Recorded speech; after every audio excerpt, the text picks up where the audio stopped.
Hello everybody, Ben here, and today I'm going to be doing my review of Dapol's Engage Maunsell pack of 3 coaches in the Southern Lined Green. The version I got was 2P-012-534 Maunsell Lined Green set 395 and worked for 9-inch radius curves. Removing the outer cardboard packaging from the box, you can see that there's a sheet of paper showing how to do the corridor inserts between the 2 coaches, so we'll have a go at doing that later on in the video once I've finished unboxing. Removing the little paper sleeve there, you can see the 3 coaches nicely in the foam. You have this sort of bag of the corridor connectors and the dummy couplings as well, which is very nice. And then you have the coaches, you have one brake coach there. Then you also have, I think this is just a general corridor coach. And then also the last coach, also a brake coach as well. I've got these 2 coaches here. I'm going to have a go at trying to fit the corridor connectors. If you get them out of the bag, along with the couplings if you wanted to fit them, obviously that would be if you were running them in a fixed rake, so you only have one end with the loco and the other end having, I guess, that coupling on. But you have these plastic pieces that you can put between them, and what the instructions tell you to do is to keep one retracted and put that particular part in there, the sort of plastic part into the actual corridor connector there, and then you keep the other one in so it's not connected to it. It's quite fiddly, the little plastic piece, because it don't want to stay in. I didn't think it works particularly good, but it does work pretty well actually once you connect them up here. If you can see, you get it in properly, then it does actually look really good and stays together reasonably well and has a reasonable amount of play between the 2 coaches, so you can easily get around corners. Starting on the roof of the coaches, you have these boxes with these sort of dots here and these sort of lines all the way down here. Don't know exactly what they're for.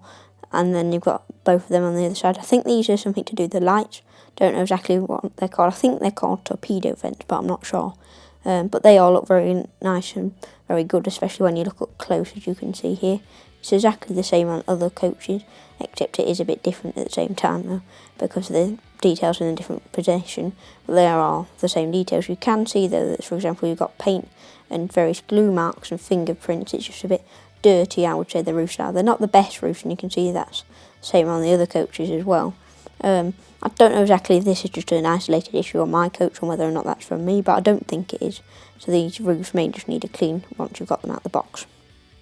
The tiny little guard duckets are very nicely moulded with the different angles and the holes for him to look out, as well as the handrails and the windows there you can see. They're all very nicely and flushly glazed. What I find particularly interesting about this is the fact that the body of the coach is actually a bit different. It's not one side. It goes out a little bit at the passenger compartment rather than the guard compartment. You can see you've got the doors, the door handles, the windows. There's loads of details around the doors. You've sort of got the moulding lines of the doors. It all looks really good there. Quite like how they look. And however, one interesting thing is the same on this side until you actually look at the passenger side, because you've got the different actual windows. It's the same in terms of the detail on the outside, apart from the windows, because I believe that's where the corridor is, and this side is for where you would actually sit as a passenger and look out the windows there. And you can also see the seats inside, which is really good depending on where you look. Don't know if they change for first and second class, but it's really nice to see them. The details are exactly the same on the other brake coach, while the middle coach is a bit different because it doesn't have the guards compartment. But apart from that, it does look very, very similar in terms of the detail, with like the handrails and the doors and various of the moulding details. The ends are very nice. You've got these buffers here, which are just nicely moulded. They're not painted, but I don't believe they're supposed to be. You've got this very large black separately fitted handrail, which is very nice. You've also got various steps there, as you can see. And then also, obviously, you've got the corridor connector, which is easy to pull out when you want to pull it out. Of course, you can see there's little brass things. I believe that's to do with the actual picking up for the lights, which we'll cover a bit later. You can see they easily extend and retract, which is very nice. They do look very good. The bogies on the coaches have these springs, axle boxes, loads of detail really. They do look very good. The underframes also have these tanks, these V-hangers and the battery boxes, loads of detail really under there. They all look really good. It's the same on the other side, a bit different obviously because you've also got this little almost handle looking thing, various other things. It does look very good, all the detail. You can see on the bogies, you can see it has pickups and its pivots on the single sort of screw there, which is very good. The wheels are made out of metal with the plastic axles.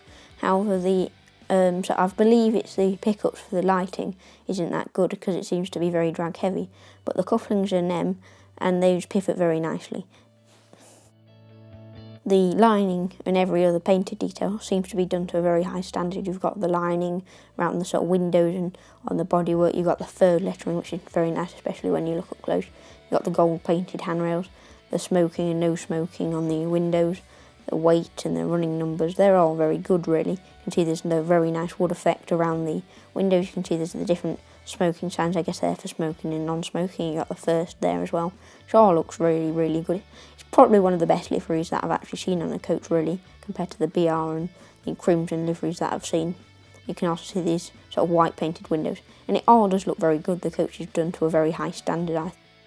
The lining on the windows when you turn them the other way around does look very good. It's all the same very high level of detail around on the brake coaches. That does look very good. The numbers on these coaches are 3222, 5143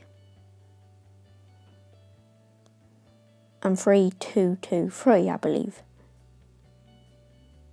Overall, I think these coaches look very good, and now I think it's time to test them running on the layout. The coaches, especially all three of them, as you can see, is very drag heavy because they won't even roll past the frame completely. They definitely do struggle a lot, which I think is to do with the pickups. I wonder why they designed them like that. You can see this very light engine here, like the M7 by Dapol. It very much struggles with it, and it needs to have a push to actually even move two coaches, and let alone three, going up to the full speed, which is very, very fast. It does not shift them. Granted, this is a very light loco, and most other locos probably won't struggle, but it is very drag heavy, these coaches, which I think you might want to take in mind. Yeah, you can see it doesn't struggle as much with two coaches. It can just about pull them. But bear in mind, these coaches are very drag heavy. I wonder why they didn't design the pickups any better. I think the other coaches, which I've mistakenly called Mark 1 coaches, I believe they're actually collet coaches by Dapol. Their pickups are also very good. In terms of how drag free they are, I don't know exactly if these will do lighting a lot better or what, but it definitely probably needs to be looked at and done the other way. I mean, even my Graham Farish C-Class struggles a bit, which weighs 38 grams and has a metal running plate, so surely these coaches aren't definitely not the best coaches to put behind a light engine. I definitely think they need to be redesigned though. From that, I do actually like how these coaches look when running, especially with the fact that it's a whole set, so if you have enough space to run them round, I don't, because my run round's only long enough for two coaches, but this is a 3-coach set, so I have to top and tail with another loco.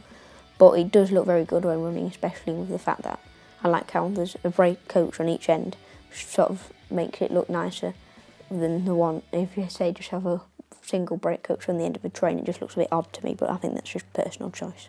Overall though, I do recommend these coaches. I think I bought these from Rosa Sheffield for about £69, and I do think that's very good value for 3 coaches, especially when you consider it's about £22, I believe, for a single coach. I definitely think these are one of the best coach sets on the market, and compared to the Graham Farish offering of the Birdcage coaches to run behind their C-Class, I do think these are a lot better value. Now those might be more detailed, but when these are half the price and you still get 3 coaches, I do think they're very good compared in terms of value for money. I hope you enjoyed this video by me. Please like and subscribe, and leave a comment down below with some video ideas or feedback. Thanks for watching. Goodbye.